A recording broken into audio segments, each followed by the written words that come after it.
Você sabe que, se a gente prestar atenção e ler as Sagradas Escrituras com um pouco mais de afinco, você vai começar a perceber algumas coisas que passaram desapercebidas em outros momentos.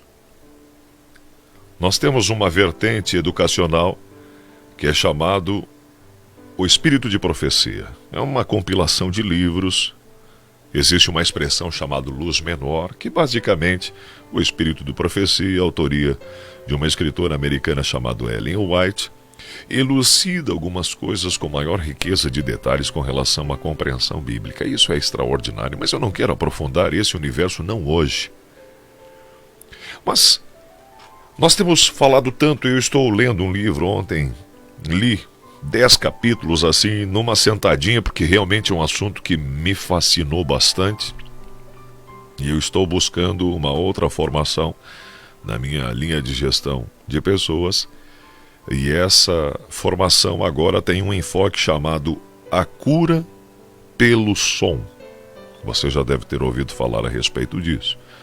A última formação que busquei era a hipnose transformacional. Então, através da hipnose leve, você leva e induz a pessoa a uma ressignificação de episódios passados. E agora este livro, que eu estava estudando ontem, que é uma das matérias que eu preciso entregar, falando sobre a cura do som, ele fala sobre o efeito da compreensão sobre luz. Eu posso ser luz? Será que estou cometendo uma heresia quando eu digo eu sou luz? Biblicamente falando, segundo Tessalonicenses diz que tudo nós podemos se crermos. Então existe um poder intrínseco às nossas palavras. E queridos, as nossas palavras elas têm muito poder. Mas antes que eu me demore na vertente das palavras, que é o tópico principal da mensagem do dia de hoje, se você pegar o livro de Gênesis, lá, o primeiro livro da Bíblia, Gênesis, a tradução livre da palavra Gênesis é o início, é o princípio. E Gênesis, lá no capítulo 1, no versículo 3, disse Deus, haja luz, e houve luz. Viu Deus que a luz era boa e fez separação entre luz e trevas. Olha que informação muito importante. Porque quando nós passamos desapercebidos, nós associamos que luz e trevas é a presença de um sol e a presença de lua. Só que, depois que se conclui, ali no versículo 2, de que a terra era sem forma e vazia e havia trevas, então Deus diz, haja luz.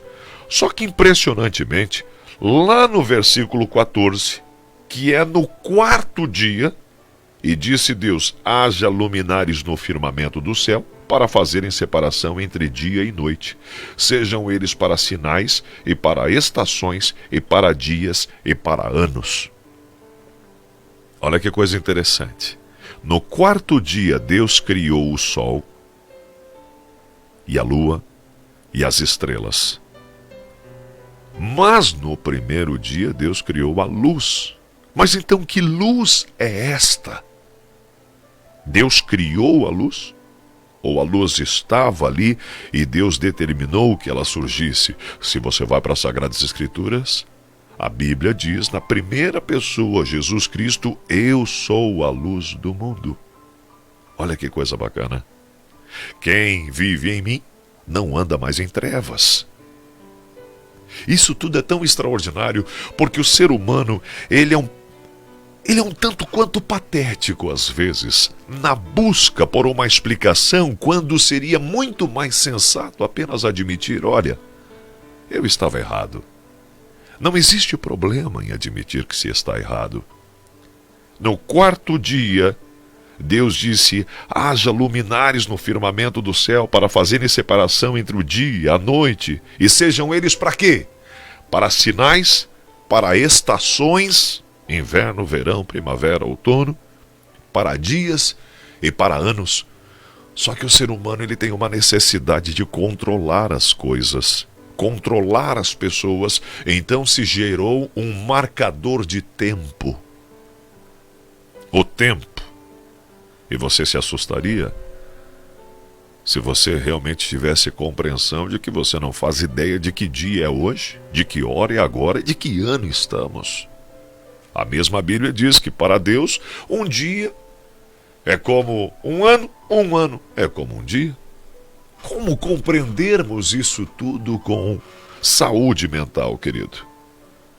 Se eu tenho um material preparado sobre isso e eu trago isso à tona, agora dia 13 estaremos no litoral, no Catre, falando justamente sobre isso.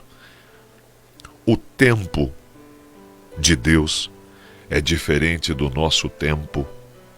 Nós temos um tempo chamado tempo de Cronos, que remete ao cronômetro. E se você parar para analisar como é estúpido, o nosso dia começa à meia-noite, certo? Então, de uma meia-noite a outra meia-noite é constituído um dia de 24 horas. Olha que coisa mais medíocre. Nós começamos o nosso dia na parte escura, aí fica claro e aí fica escuro de novo e é o mesmo dia. Não seria muito mais sábio o marcador de tempo quando conhecíamos que de um pôr do sol a outro pôr do sol é um dia? Então, temos o pôr do sol, a parte escura do novo dia, a parte clara do novo dia e quando se encerra, começa um novo dia. Mas o ser humano tem necessidade de controle. E se você tiver um relógio de ponteiros, um relógio que marca ali os ponteirinhos, e você ficar prestando atenção, mas prestar atenção mesmo no movimento dos ponteiros desse relógio, você vai perceber que a cada 5 minutos, o ponteiro ele volta um nanosegundo. Ele volta a cada 5 minutos. Ele volta um nanosegundo e depois ele continua o seu ciclo horário. Ele faz um nanosegundo de anti-horário e depois continua o seu ciclo horário. Isso só nos mostra mais uma vez a patética iniciativa do ser humano em controlar o que não é controlável.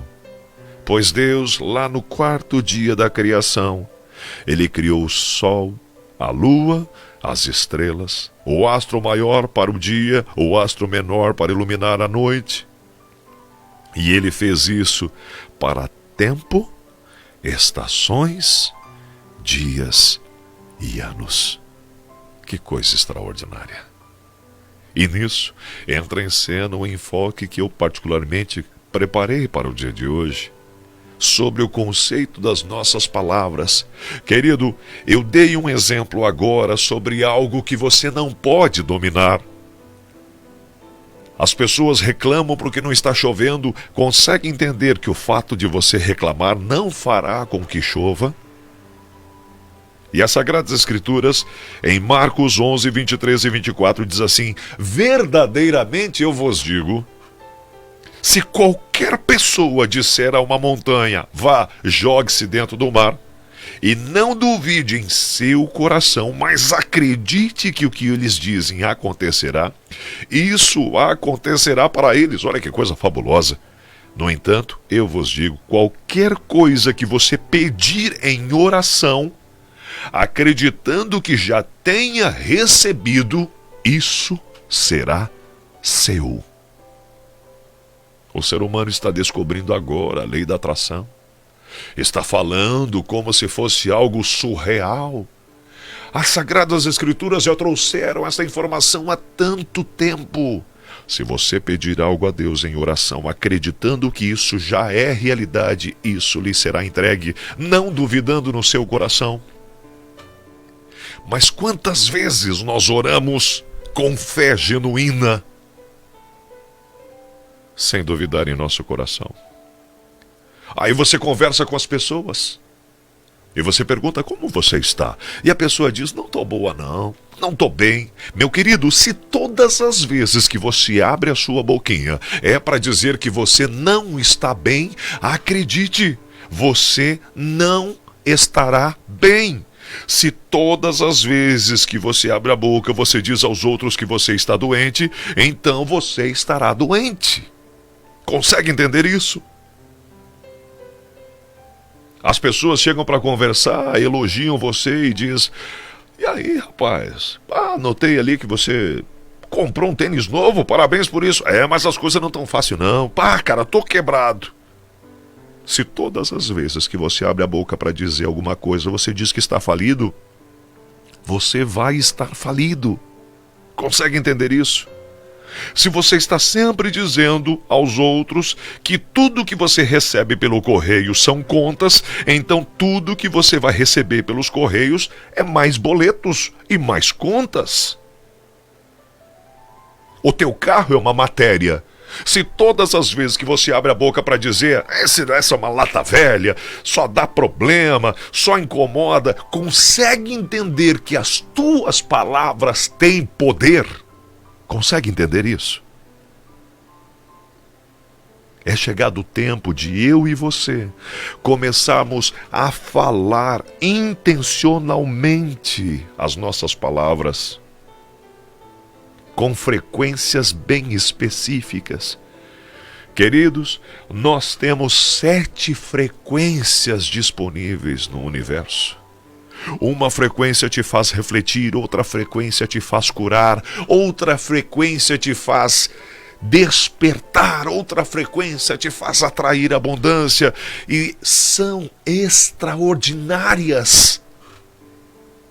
Mas eu e você precisamos finalmente começar a falarmos intencionalmente, não só falar por falar. Quando uma pessoa lhe perguntar: como você está? Estou bem, estou ótimo, estou rico, lindo, pleno e maravilhoso. E sabe por que eu estou fundamentando a verdade em tudo o que digo? Porque eu não sou o dono do mundo, mas sou filho do dono, então eu sou rico. Sou lindo, claro que sou lindo. Porque a Bíblia me diz que sou feito à imagem e semelhança de Deus, então eu sou lindo, sou maravilhoso, porque sou único. Você pode vasculhar o universo, você jamais encontrará outro ser humano como eu. Você jamais encontrará outro ser humano como você. Então comece a entender que compete a você ser intencional em tuas palavras. Em outras formas de dizer, diga o que você quer e queira o que você diz. Consegue entender? Diga o que você quer e queira o que você diz, meu querido. Comece a sintonizar a sua frequência com a coisa certa.